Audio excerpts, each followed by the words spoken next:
الحمدللہ رب العالمین والصلاة والسلام علی سید الانبیاء والمرسلین اما بعد فاعوذ باللہ من الشیطان الرجیم بسم اللہ الرحمن الرحیم۔ درس قرآن کا سلسلہ جاری اور ساری ہے۔ آج ایپیسوڈ 9 لے کر آپ کے اس خدمت میں حاضر ہوئے ہیں۔ تمام سننے والوں دیکھنے والوں کو ہم خوش آمدید کہتے ہیں اور اللہ تبارک و تعالیٰ کی بارگاہ میں دعا کرتے ہیں اللہ پاک ہم سب کو قرآن مجید فرقان حمید کی تعلیمات حاصل کرنے، اس پر عمل کرنے اور دوسروں تک پہنچانے کی توفیق عطا فرمائے۔ سامعین دی وقار، 10واں سپارہ اور سورۃ توبہ کی ابتدا۔ سورہ توبہ مدینہ منورہ زادہ اللہ شرفا و تعظیما میں یہ نازل ہوئی، مگر اس کی آخری آیت مقدسہ لقد جاءکم رسول سے یہ آخر تک بعض علماء کہتے ہیں کہ یہ مکی آیت ہے۔ اس صورت کے 10 نام ذکر کیے ہیں علماء کرام نے، اور ان میں سے 2 نام جو ہیں وہ مشہور ہیں۔ نمبر 1 سورہ توبہ، اس لیے کہ اس صورت میں کثرت کے ساتھ توبہ کا ذکر کیا گیا، اس لیے اسے سورہ توبہ کہا جاتا ہے۔ اور دوسرا نام جو اس کا مشہور ہوا وہ سورہ براءت، یعنی اس کا معنی ہے بریء الذمہ ہونا، اور اس کی پہلی آیت میں کفار سے براءت کا اعلان کیا گیا۔ اس مناسبت سے اس سورت کو سورہ براءت کہا جاتا ہے۔ یاد رہے یہ وہ سورت ہے کہ جس سورت کی ابتدا میں بسم اللہ الرحمن الرحیم کو ذکر نہیں کیا گیا، اور اس کی وجہ یہ ہے کہ حضرت جبریل امین علیہ السلام جب اس سورت کو لے کر آئے تو بسم اللہ الرحمن الرحیم کے ساتھ نازل نہیں ہوئی یہ سورت، اور نبی پاک صلی اللہ تعالیٰ علیہ وسلم نے بھی جب یہ سورت لکھوائی تو بسم اللہ لکھنے کا حکم نہیں ارشاد فرمایا۔ حضرت علی المرتضیٰ رضی اللہ تعالیٰ عنہ سے مروی ہے کہ بسم اللہ امان ہے، اور سورہ توبہ تلوار کے ساتھ امن دینے والی کے لیے نازل ہوئی۔ صحیح بخاری میں ہے، حضرت براء رضی اللہ تعالیٰ عنہ سے روایت ہے کہ قرآن کریم کی سورتوں میں سب سے آخری سورت سورہ توبہ نازل ہوئی۔ حضرت علی رضی اللہ تعالیٰ عنہ سے روایت ہے کہ نبی پاک صلی اللہ تعالیٰ علیہ وسلم نے ارشاد فرمایا، منافق سورہ ہود، سورہ براءت یعنی سورہ توبہ، اور سورہ یاسین اور سورہ دخان اور سورہ نبا اس کو یاد نہیں کر سکتا۔ اسی طرح حضرت جابر بن عبداللہ رضی اللہ تعالی عنہ فرماتے ہیں کہ جب سورہ براءت نازل ہوئی تو حضور اکرم صلی اللہ تعالی علیہ وسلم نے ارشاد فرمایا، میں لوگوں کی خاطر داری کے لیے بھیجا گیا ہوں۔ اس صورت کے اندر مشرکین اور اہل بیت کے اہل کتاب کے خلاف جہاد کرنے کا حکم بیان کیا گیا۔ غزوہ تبوک سے منافقوں کو روک کر مسلمانوں اور منافقوں میں امتیاز کر دیا گیا۔ اس کے علاوہ جو مضامین اس صورت کے اندر بیان ہوئے ان میں مشرکین سے براءت کا اعلان کیا گیا، جن سے مسلمانوں کا معاہدہ ہوا وہ اپنے معاہدے پر قائم نہ رہے، اس کا ذکر بھی اس صورت میں کیا گیا۔ اسی طرح کفار مکہ کے مسلمانوں سے افضل ہونے کے دعویٰ یہ جو کفار مکہ کیا کرتے تھے اس کا رد بھی اس صورت میں کیا گیا ہے۔ غزوہ حنین جو واقع ہوا اس کا ذکر بھی اللہ تبارک و تعالی نے اسی صورت کے اندر فرمایا ہے۔ اسی طرح یہودیوں کا حضرت عزیر علیہ السلام اور عیسائیوں کا حضرت عیسیٰ علیہ السلام کو اللہ تعالیٰ کا بیٹا قرار دینا، اس کا رد بھی اللہ تبارک و تعالی نے اسی صورت میں فرمایا ہے۔ اسی طرح ہجرت کے وقت نبی پاک صلی اللہ تعالی علیہ وسلم اور حضرت ابوبکر صدیق رضی اللہ تعالی عنہ کے غار ثور میں ہونے والی جو گفتگو ہوئی، اللہ تبارک و تعالی نے اس گفتگو کو بھی اسی صورت کے اندر بیان فرمایا۔ زکوٰۃ کے جو مصارف ہیں، یعنی کس کس کو زکوٰۃ دی جا سکتی ہے، اس کا ذکر بھی اللہ تبارک و تعالی نے اسی صورت کے اندر فرمایا ہے۔ مسجد ضرار کا واقعہ اسی صورت میں بیان کیا گیا، اور مسجد قباء کی فضیلت بھی اسی صورت کے اندر ذکر کی گئی۔ حضرت کعب بن مالک، حضرت ہلال بن امیہ اور ایک اور صحابی رضی اللہ تعالی عنہم جو کہ غزوہ تبوک میں حاضر نہ ہوئے تھے، ان کی توبہ کا واقعہ بھی اسی صورت کے اندر ذکر کیا گیا۔ یاد رہے اللہ تبارک و تعالی نے اس صورت کے اندر ایک اہم ترین موضوع کا ذکر کیا جو آج آپ کے سامنے میں گوش گزار کرنے لگا۔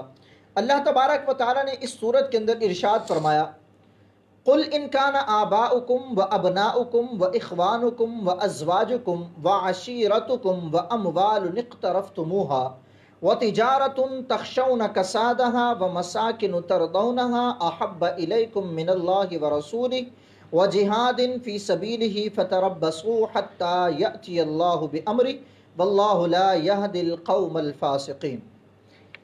اللہ تبارک و تعالی نے ارشاد فرمایا، اے محبوب صلی اللہ تعالی علیہ وسلم، جنہوں نے رشتہ داروں سے ترک تعلق کے بارے میں کلام کیا، آپ ان سے فرما دیں کہ اگر تمہارے باپ، تمہارے بیٹے، تمہارے بھائی، تمہاری بیویاں، تمہارا خاندان، تمہاری کمائی کے مال اور وہ تجارت جس کے نقصان سے تم ڈرتے ہو اور تمہارے پسندیدہ مکانات تمہیں اللہ تعالیٰ اور اس کے رسول صلی اللہ تعالیٰ علیہ وسلم اور اس کی راہ میں جہاد کرنے سے زیادہ محبوب ہیں تو تم انتظار کرو یہاں تک کہ اللہ تعالیٰ اپنا حکم لائے، اور اللہ تعالیٰ مشرکین سے موالات کے معاملے میں نافرمانی کرنے والے لوگوں کو ہدایت نہیں دیتا۔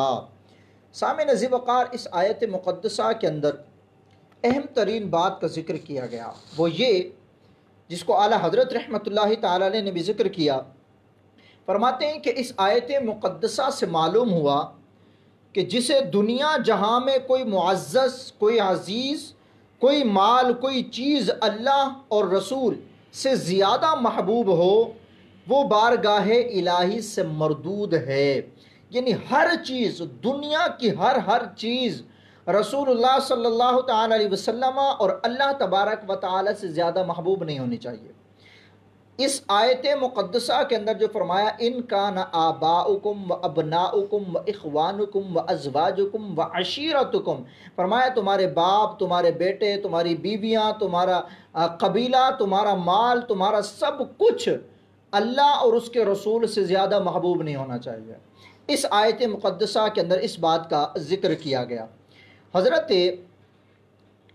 علامہ قاضی عیاض رحمۃ اللہ تعالی علیہ فرماتے ہیں، یہ آیت کریمہ رسول اکرم صلی اللہ تعالی علیہ وسلم کی محبت کے لازم ہونے، فرض اور اہم چیز ہونے، اور آپ علیہ الصلاۃ والسلام کے اس محبت کے اصل مستحق ہونے کے بارے میں ترغیب اور تنبیہ اور دلیل و حجت ہونے کے لیے یہ کافی ہے۔ اس کا مطلب یہ ہوا کہ رسول اللہ صلی اللہ تعالی علیہ وسلم کی محبت ہم پر لازم ہے۔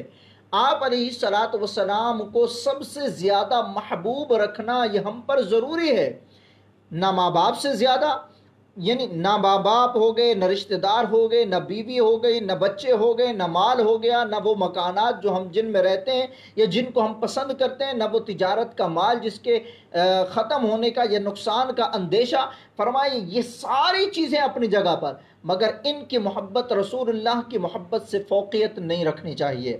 اللہ اور اس کے رسول کی محبت سب سے پہلے، اس کے بعد یہ ساری چیزیں ہونے چاہیے۔ حضرت سیدنا انس رضی اللہ تعالی عنہ سے روایت ہے، نبی پاک صلی اللہ تعالی علیہ وسلم نے ارشاد فرمایا، جس شخص میں 3 باتیں ہوں گی اس نے ایمان کی حلاوت کو پا لیا۔ 3 باتیں جس کے اندر ہے نا، گویا اس نے ایمان کی حلاوت کو پا لیا۔ وہ 3 باتیں کون سی ہیں؟ میں اور آپ بھی اس پر ضرور غور کریں، کیا وہ 3 باتیں ہم میں بھی پائی جاتی ہیں یا نہیں۔ پہلی بات فرمایا، اللہ تبارک و تعالیٰ اور اس کا رسول صلی اللہ تعالی علیہ وسلم ان کے ماں سوا سب سے زیادہ محبوب ہوں، یعنی اللہ اور اس کے رسول سے زیادہ کوئی بھی اسے محبوب نہ ہو۔ سب سے زیادہ جو محبوب ہوں وہ کون ہو؟ اللہ تبارک و تعالیٰ اور رسول اللہ صلی اللہ تعالی علیہ وسلم۔ ایک بات یہ، یعنی سب سے زیادہ اسے عزیز کون ہو؟ اللہ اور اس کا رسول ہو، اس سے بڑھ کر کوئی نہ ہو۔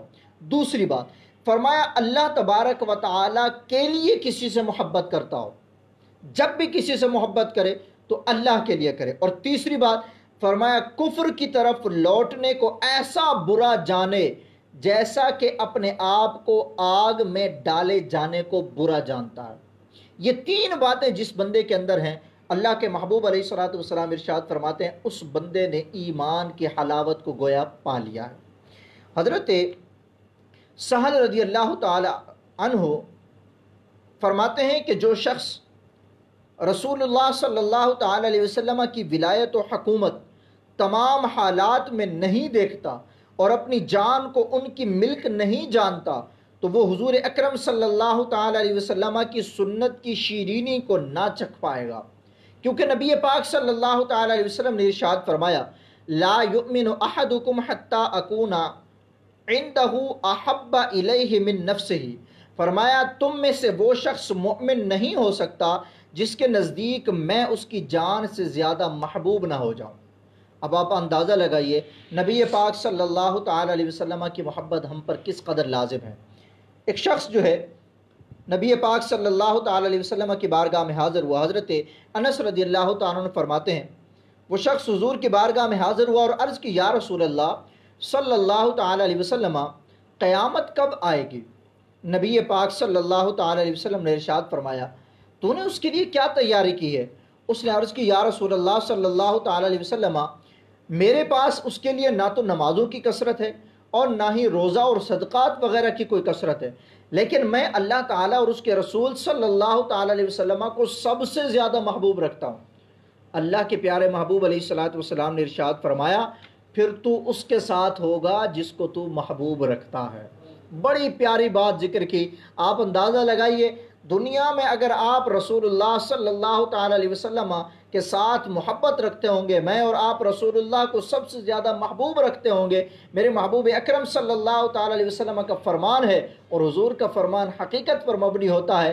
حضور نے فرمایا کہ تو جس کے ساتھ محبت رکھتا ہے تو اسی کے ساتھ ہوگا۔ اور اس حدیث مبارکہ کا ایک اور جز بھی ہے جو آپ کے سامنے میں عرض کرتا ہوں۔ حضرت انس رضی اللہ تعالیٰ عنہ فرماتے ہیں کہ جب حضور نے فرمایا نا کہ تو نے تیاری کی تو حضور علیہ الصلوۃ والسلام کو اس نے جواب دیا یا رسول اللہ میرے پاس نہ نماز ہے، نہ روزہ ہے، نہ صدقات ہیں، بس میں اللہ اس کے رسول سے محبت کرتا ہوں۔ پھر کہا کہ تو کرتا ہے تو اسی کے ساتھ رہے گا۔ تو شخص کہتا ہے یا رسول اللہ میں تو ابوبکر سے بھی محبت کرتا ہوں، میں تو عمر فاروق سے بھی محبت کرتا ہوں، میں تو عثمان غنی سے بھی محبت کرتا ہوں، میں تو مولا مشکل کشا سے بھی محبت کرتا ہوں۔ اس کا مطلب یہ ہوا کہ پھر قیامت کا جب دن ہوگا میں رسول اللہ کے ساتھ بھی ہوں گا، ابوبکر صدیق کے ساتھ بھی ہوں گا، عمر فاروق کے ساتھ بھی ہوں گا، عثمان غنی کے ساتھ بھی ہوں گا، مولا مشکل کشا کے ساتھ بھی ہوں گا۔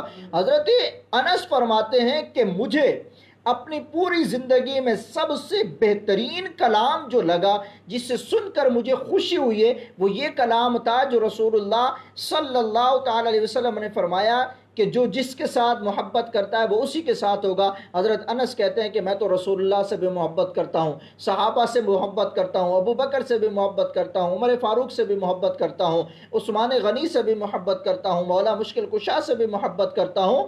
تو جو ان سے محبت کرتا ہے وہ یقیناً ان کے ساتھ ہوگا۔ تو اگر میں اور آپ بھی رسول اللہ صلی اللہ تعالی علیہ وسلم سے محبت کریں گے اور آپ کے صحابہ سے محبت کریں گے تو امید ہے ان نیکوں کے صدقے میں، ان اچھوں کے صدقے میں اللہ ہمارے بھی بخشش فرما دے گا۔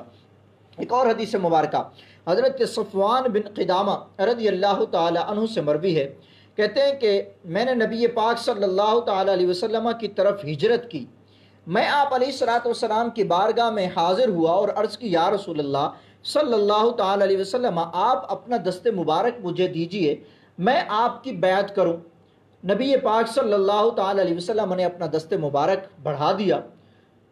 کہتے ہیں کہ میں نے عرض کی یا رسول اللہ صلی اللہ تعالی علیہ وسلم میں آپ کو محبوب رکھتا ہوں، یعنی حضور میں آپ سے سب سے زیادہ محبت کرتا ہوں۔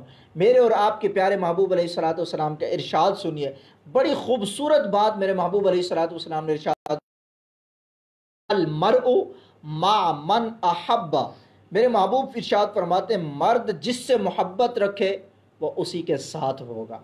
اب بڑی پیاری بات، اب اس صحابی نے جب کہا آپ سے محبت رکھتا ہوں تو اس کو کتنا اور دل نشین جواب ملا کہ حضور فرماتے تو جس سے محبت کرتا ہے نا تو اسی کے ساتھ ہوگا، تو جو رسول اللہ سے محبت کرتا ہے اس کا حشر بھی رسول اللہ صلی اللہ تعالی علیہ وسلم کے ساتھ ہوگا۔ اور بڑی امید ہے، بڑی قوی امید ہے، اور رسول اللہ صلی اللہ تعالی علیہ وسلم کی شمول صلی اللہ تعالی علیہ وسلم کی محبت کے صدقے طفیل انشاءاللہ قوی امید ہے کہ ہمیں لواء الحمد کے جھنڈے تلے ہمیں جگہ بھی مل جائے گی۔ اللہ تعالی علیہ وسلم کو سب سے زیادہ محبوب رکھنا ہے۔ ایک اور حدیث مبارکہ حضرت ثوبان رضی اللہ تعالیٰ عنہ، یہ نبی پاک صلی اللہ تعالیٰ علیہ وسلم کے وہ صحابی ہیں جو نبی پاک صلی اللہ تعالیٰ علیہ وسلم سے بیمار ہیں۔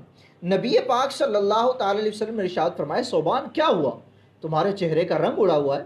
عرض کی یا رسول اللہ صلی اللہ تعالیٰ علیہ وسلم مجھے کوئی درد بھی نہیں ہے اور میں بیمار بھی نہیں ہوں۔ حضور علیہ السلام نے ارشاد فرمایا پھر کیا وجہ ہے؟ عرض کی یا رسول اللہ بس اتنی سی بات ہے کہ جب میں گھر پہ ہوتا ہوں اور آپ کا دیدار نہیں نہ کرتا میرا دل بڑا تڑپ اٹھتا ہے اور میں اداس ہو جاتا ہوں اور بڑا پریشان ہوتا ہوں، اور پھر جب یہ سوچتا ہوں کہ یا رسول اللہ جب جنت میں آپ داخل ہو جائیں گے اور آپ کا مقام تو بڑا عرفہ و اعلیٰ ہوگا، آپ تو بڑے اونچے مقام میں ہوں گے، یا رسول اللہ ہم اگر جنت میں داخل ہو بھی گئے تو ہمارا مقام تو نہ جانے کہاں ہوگا، لیکن یا رسول اللہ آپ کا مقام بڑا اونچا ہوگا، یہاں میں جب آپ کا دیدار نہیں کرتا تو تڑپ اٹھتا ہوں، یا رسول اللہ آپ اتنا بڑے اونچے مقام میں ہوں گے، جب وہاں آپ کا دیدار نہیں ہوگا تو نہ جانے میری کیا کیفیت اور کیا صورت ہوگی۔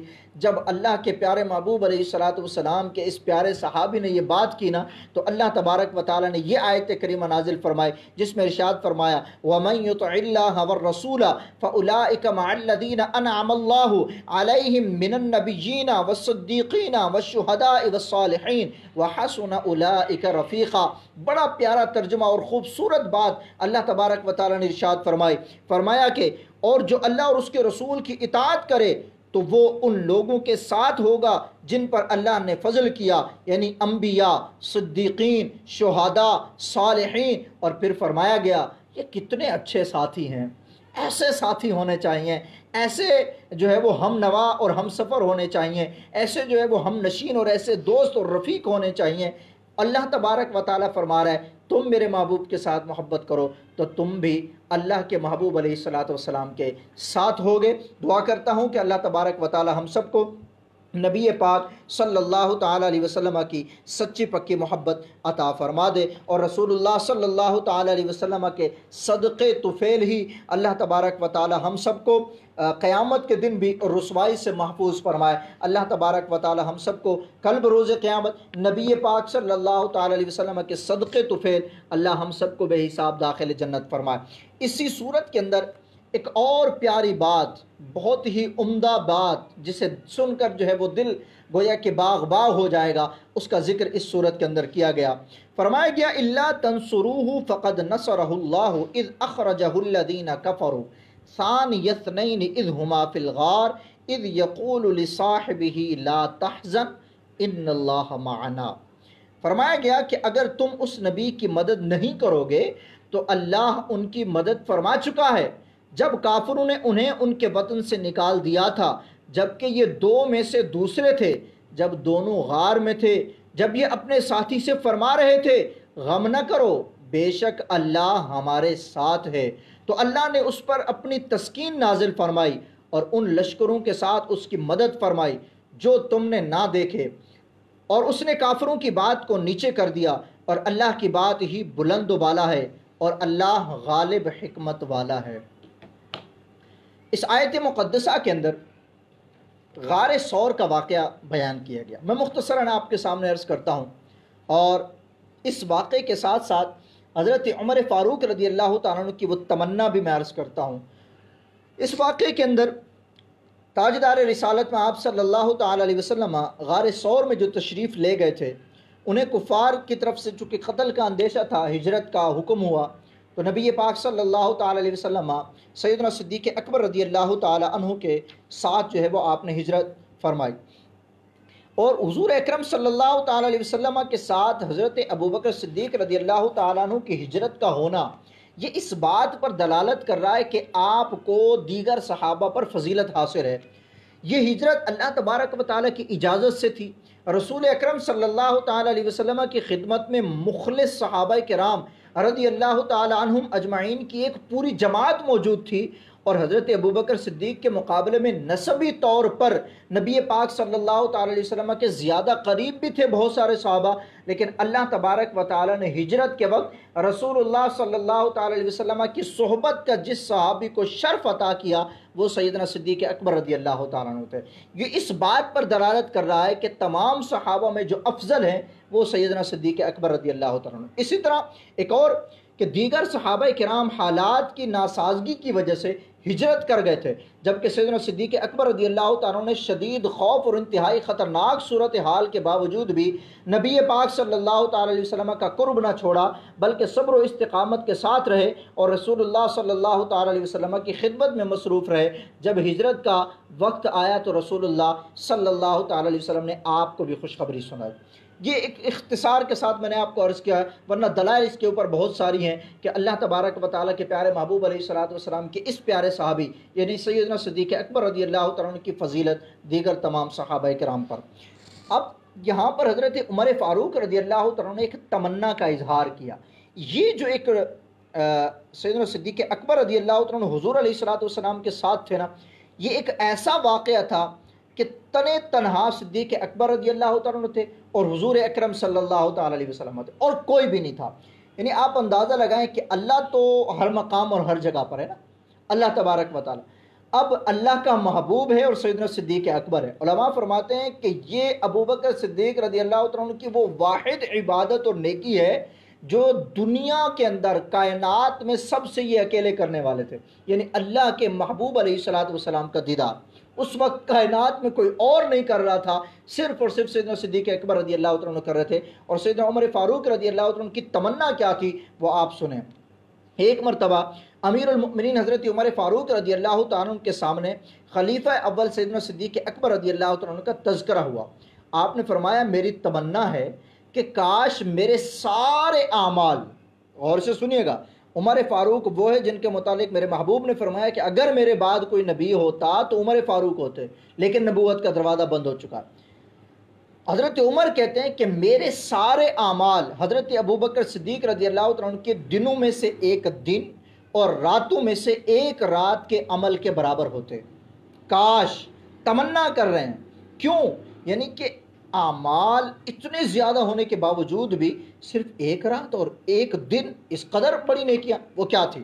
کہتے ہیں کہ ان کی رات وہ جس میں آپ رضی اللہ تعالیٰ نے رسول اکرم صلی اللہ تعالی علیہ وسلم کے ساتھ غار کی طرف سفر کیا، اور جب وہ دونوں غار تک پہنچے تو سیدنا صدیق اکبر رضی اللہ تعالیٰ نے عرض کی یا رسول اللہ صلی اللہ تعالی علیہ وسلم، اللہ کی قسم آپ سے پہلے غار میں جاؤں گا تاکہ اس میں کوئی تکلیف دہ چیز ہو تو میں اس کی اذیت آپ علیہ الصلوۃ والسلام تک نہ پہنچنے دوں۔ جب صدیق اکبر رضی اللہ تعالیٰ عنہ غار میں گئے تو وہاں آپ نے دیکھا کہ کئی سوراخ تھے۔ آپ نے اپنی چادر مبارک سے سوراخوں کو بند کیا، ایک سوراخ باقی رہ گیا، وہاں پر آپ رضی اللہ تعالی عنہ نے اس سوراخ پر اپنا پاؤں مبارک رکھ دیا۔ پھر نبی پاک صلی اللہ تعالی علیہ وسلم کو بلایا، یا رسول اللہ آپ اندر تشریف لائیے۔ نبی پاک صلی اللہ تعالی علیہ وسلم اندر تشریف لے گئے اور حضور اکرم صلی اللہ تعالی علیہ وسلم نے حضرت صدیق اکبر رضی اللہ تعالیٰ عنہ کی گود میں سر مبارک رکھ کر حضور آرام فرمانے لگے۔ اب اسی غار کے اندر ایک سانپ تھا، وہ سوراخوں سے آتا تو بند پاتا، ایک سوراخ پر انسانی گوشت دیکھا تو اس نے ڈسنا شروع کیا۔ اب جب ڈسا تو تکلیف ہوئی، اور تکلیف ہوئی تو آنکھوں سے آنسو نکلے، لیکن یاد رکھیے جسم مبارک کو جنبش نہ دی، صرف اس لیے کہ نبی پاک صلی اللہ تعالی وسلم کے آرام میں خلل نہ آ جائے۔ یہ ہے محبت کی انتہا۔ اور پھر آپ قربان جائیے سیدنا صدیق اکبر رضی اللہ عنہ پر کہ جب آنسو نکلے نا آنکھوں سے، اور آنسو نکل کر نبی پاک صلی اللہ تعالی وسلم کے رخسار مبارک پر گرے تو حضور کی آنکھ کھلی، تو نبی پاک صلی اللہ تعالی علیہ وسلم نے ارشاد فرمایا ابوبکر کیا ہوا، کیوں رو رہے ہو؟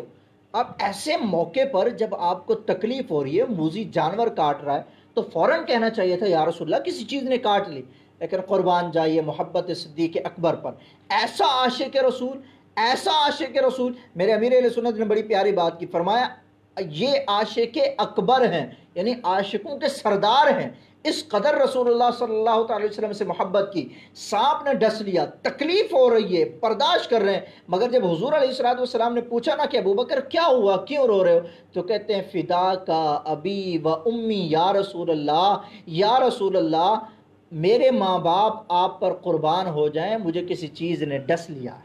اللہ اکبر کبیرہ، آپ اندازہ لگائیے، ایسے موقع پر بھی ادب کے دامن کو نہیں چھوڑا، اور رسول اللہ صلی اللہ علیہ وسلم کی بارگاہ کے اندر جو انداز گفتگو ہے اس کو برقرار رکھا، اور نبی پاک صلی اللہ تعالی علیہ وسلم نے پھر اپنا لعاب دہن جو ہے وہ اس جگہ پر لگایا، تو آپ رضی اللہ تعالی عنہ کی جو تکلیف تھی وہ جاتی رہی۔ حضرت عمر فاروق رضی اللہ تعالی عنہ کہتے ہیں کہ وہ تکلیف تو ختم ہو گئی اس وقت، مگر بعد میں یہی ڈنگ آپ رضی اللہ تعالی عنہ کی وفات کا سبب بنا۔ حضرت عمر کہتے ہیں کہ وہ رات جو تھی تو وہ تھی جو ایک رات حضرت ابوبکر صدیق کی نیکی الگ، فرمایا دن وہ کہ جب نبی پاک صلی اللہ تعالی علیہ وسلم کا ظاہری وصال ہوا تو عرب کے چند قبیلے مرتد ہو گئے اور زکوٰۃ دینے سے انہوں نے انکار کر دیا۔ تو آپ رضی اللہ تعالیٰ نے فرمایا اگر انہوں نے زکوٰۃ کے مال کی ایک رسی بھی روکی تو کہتے ہیں میں ان کے خلاف جہاد کروں گا۔ کہتے ہیں حضرت عمر کہتے ہیں کہ میں نے ابوبکر صدیق سے عرض کی کہ اے رسول اللہ صلی اللہ تعالی وسلم کے خلیفہ، لوگوں کے ساتھ الفت اور نرمی کے ساتھ برتاؤ کیجئے۔ آپ رضی اللہ تعالیٰ نے فرمایا وحی کا سلسلہ ختم ہو چکا اور دین مکمل ہو چکا ہے، اب اگر کوئی دین میں کمی کرے گا تو میں اس کے ساتھ جو ہے وہ جہاد کروں گا۔ فرمایا کیسے ممکن ہے کہ کوئی دین میں کمی کرے اور میں ابھی بھی زندہ ہوں؟ فرمایا میری زندگی کے اندر کوئی دین کم نہیں کرے گا۔ فرمایا حضرت عمر فاروق کہتے ہیں کہ میری تمنا تھی کہ یہ دو نیکیاں مجھے مل جائیں، ساری زندگی کے اعمال میرے لے لیے جائیں، ایک وہ غار والی نیکی اور ایک یہ اس دن والی نیکی جو سیدنا صدیق اکبر رضی اللہ تعالیٰ نے کی۔ تو اللہ تبارک و تعالیٰ نے بڑے کمالات سے نوازا، بڑی جو ہے وہ اللہ تبارک و تعالیٰ کی عنایتیں ہیں۔ ایک آخری بات میں آپ کے سامنے گوش گزار کرتا ہوں، بڑی پیاری بات ہے اور بہت ہی اہم ترین بات۔ روئے زمین کا سب سے بڑا عبادت گزار، اس کو غور سے سننا ہے آپ نے۔ حضرت یونس علیہ السلام نے حضرت جبریل امین سے فرمایا کہ میں روئے زمین کے سب سے بڑے عابد یعنی عبادت گزار کو دیکھنا چاہتا ہوں جو سب سے بڑا متقی ہے۔ حضرت جبریل امین نے آپ علیہ السلام کو ایک ایسے شخص کے پاس لے گئے جس کے ہاتھ پاؤں بالکل کٹ گئے تھے، جدا ہو چکے تھے۔ وہ زبان سے یہ کہہ رہا تھا کہ یا اللہ تو نے جب تک چاہا ان اعضاء سے مجھے فائدہ بخشا اور جب چاہا لے لیا، اور میری امید صرف اپنی ذات میں باقی رکھی۔ اے میرے پیدا کرنے والے، میرا مقصود تو بس تو ہی ہے۔ حضرت یونس علیہ السلام نے فرمایا جبریل، میں نے آپ کو نمازی، روزے دار اور ہر قسم کی عبادت کرنے والے شخص کے متعلق کہا تھا کہ مجھے عبادت گزار شخص دکھاؤ۔ حضرت جبریل امین نے جواب دیا اس مصیبت میں مبتلا ہونے سے قبل یہ شخص ایسا ہی تھا، یعنی عبادت گزار تھا۔ اب مجھے یہ حکم ملا ہے کہ میں اس شخص کی آنکھیں بھی لے لوں، یعنی پاؤں بھی نہیں تھے، ہاتھ بھی نہیں تھے، پھر بھی وہ رب کا شکر ادا کر رہا تھا اور پہلے یہ عبادت گزار تھا۔ حضرت جبریل امین کہتے ہیں کہ مجھے مزید حکم یہ ہوا کہ اب میں اس کی آنکھیں بھی لے لوں۔ چنانچہ حضرت جبریل امین نے اشارہ کیا تو اس کی آنکھیں بھی نکل پڑی، مگر اس بندے کی زبان پر ناشکری کے الفاظ نہ آئے۔ اس نے کیا الفاظ استعمال کیے؟ وہ کہتا ہے کہ اس نے پھر وہی بات کی، یا اللہ جب تک تو نے چاہا ان آنکھوں سے مجھے فائدہ بخشا اور جب چاہا انہیں واپس لے لیا۔ اے خالق، میری امید گاہ صرف اپنی ذات کو رکھا، میرا مقصود تو بس تو ہی ہے۔ اے اللہ میں تو صرف تجھے ہی چاہتا ہوں۔ حضرت جبریل امین نے عابد سے فرمایا اے عبادت گزار شخص، آؤ ایسا کرتے ہیں کہ ہم اور تم مل کر اللہ سے دعا کرتے ہیں کہ اللہ تبارک و تعالیٰ تم کو پھر آنکھیں دے دے اور پھر ہاتھ دے دے، پھر پاؤں دے دے اور پھر تم پہلے کی طرح عبادت کرو۔ وہ عابد شخص کہنے لگا ہرگز نہیں۔ اس لیے حضرت جبریل امین نے کہا کیوں؟ کہا اس لیے کہ جب میرے رب کی رضا اسی میں ہے تو مجھے پھر صحت کی کوئی ضرورت نہیں ہے، میرا رب یہ چاہتا ہے۔ تو پھر حضرت یونس علیہ السلام نے فرمایا واقعی میں نے کسی اور کو اس سے بڑھ کر عبادت گزار نہیں پایا۔ سامعین عزیز وقار، ہر سچویشن کے اندر اللہ تبارک و تعالیٰ کا شکر ادا کریں۔ ہم بعض اوقات اپنے سے اوپر والے کو دیکھتے ہیں، اپنے سے نیچے والے کی طرف نظر نہیں کرتے۔ اگر ہم بائک پر ہیں تو ہم اپنے آپ سے اوپر والے کو یوں دیکھتے ہیں کہ اس کو گاڑی مل گئی، کرولا میں بیٹھا ہوا ہے، لینڈ کروزر میں ہے اور ٹیوٹا میں بیٹھا ہوا ہے، مجھے بائک مل گئی ہے۔ اللہ کے نیک بندے، سائیکل والے کو تو دیکھو، پیدل چلنے والے کو دیکھو، اور اگر آپ کے پاس سائیکل ہے تو آپ پیدل والے کو دیکھو، آپ پیدل چل رہے ہیں تو اس کو دیکھو جس کا ایک پاؤں نہیں ہے، آپ کا ایک پاؤں ہے تو اس کو دیکھو جس کے دونوں پاؤں نہیں ہیں۔ آپ اپنے آپ سے نیچے والے کو دیکھو، پھر آپ رب کا شکر ادا کرو کہ اللہ نے کیسی کیسی نعمتوں سے نوازا ہے۔ اللہ تبارک و تعالیٰ کی لاکھوں کروڑوں نعمتیں ہمارے جسم کے اندر موجود ہیں۔ اللہ تبارک و تعالیٰ دنیا کی ساری نعمتیں ہمیں دے چکا۔ اللہ نے کہیں پر بھی ہم پر یہ نہیں فرمایا کہ اے لوگو میں نے تم پر احسان کیا۔